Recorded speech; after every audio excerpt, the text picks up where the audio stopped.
Hello aspirant, कैसे हो आप सब लोग। स्वागत है आपका मेरे चैनल में। मेरा नाम है प्रियंका और हम रिवीजन कर रहे हैं वीडियो का, जो कि हमारा 9 जुलाई को होने वाला है। और हम रिवीजन कर रहे हैं अपना वीडियो एग्जाम के लिए, जो कि 9 जुलाई को होने वाला है। ये रिवीजन हमारा इसी एग्जाम के लिए यूजफुल नहीं होने वाला, बाकी और अदर एग्जाम के लिए भी बहुत यूजफुल रहेगा। तो हम हमेशा हिंदी से शुरुआत करते हैं, तो चैनल के लास्ट तक बने रहिएगा, जिसमें हम एक ट्रिक शेयर करेंगे आपसे हिस्ट्री की। आई होप आपको अच्छी लगे। तो पहले हम हिंदी में बता देते हैं। हिंदी में हमारा शब्द भेद, अवयव, काल और वाच्य, ये आपको पढ़ना होगा। वही बुक जो मैंने आपसे बताई है, BS नेगी की सामान्य हिंदी वन लाइनर बुक है। इसमें चैप्टर नंबर जो है हमारे शब्द भेद का 14 चैप्टर है और 15 चैप्टर अवयव, 16वां चैप्टर है काल और 17वां चैप्टर है वाच्य। तो ये 4 चैप्टर आप कर लेना। मैं भी रिविजन करूंगी इसका आज। और उत्तराखंड का है हमारा परीक्षावाणी। परीक्षावाणी में हमारा 11 से 15 चैप्टर है, जो कि हमारा 2 या 3 डेज में कंप्लीट हो जाना चाहिए। इसका रिवीजन हम करेंगे।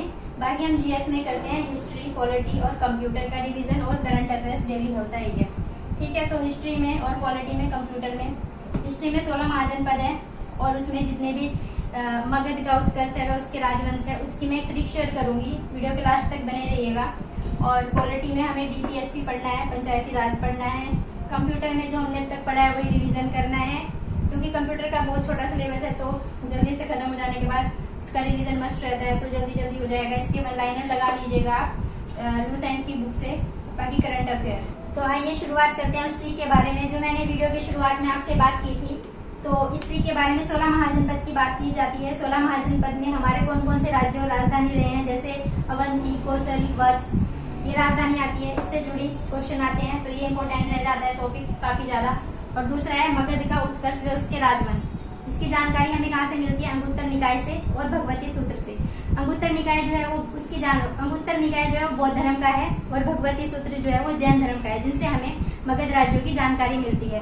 तो जो ट्रिक है, जैसे कि हंसना मुस्कान सा, तो हंसना मुस्कान सा ये रिलेटेड है किससे, जो मगध में राजा राजवंश, मतलब जिन राजा का वहाँ पे राज रहा है। ठीक है, तो जैसे हंसना मुस्कान सा, दोबारा बोल देती हूँ मैं, हंसना मुस्कान सा, याद कर लीजिएगा। ट्रिक अच्छी लगे तो जरूर बताना।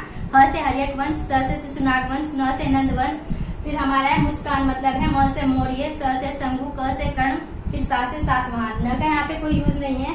दोबारा हंसना मुस्कान सा, हर्यक वंश, शिशुनाग वंश, नंद वंश, मौर्य, शंगु, कर्ण, सातवाहन। हर्यक, शिशुनाग, नंद, मौर्य, शंगु, सातवाहन। ओके, याद हो गई आपके? अगर याद हो गई तो जरूर कमेंट बॉक्स में बताना मुझे। तो इससे जुड़े क्वेश्चन आते हैं कि इसका पहला राजा कौन था और आखिरी कौन था। तो ह से हर्यक वंश में हो गया, शुरू में कौन था, बिंबिसार, और लास्ट का अंतिम राजा नागदशक। फिर स से शंगु वंश, इसका था शिशुनाग, और लास्ट था नंदीवर्मन। नंदीवर्मन की हत्या किसने की, महापद्मानंद ने।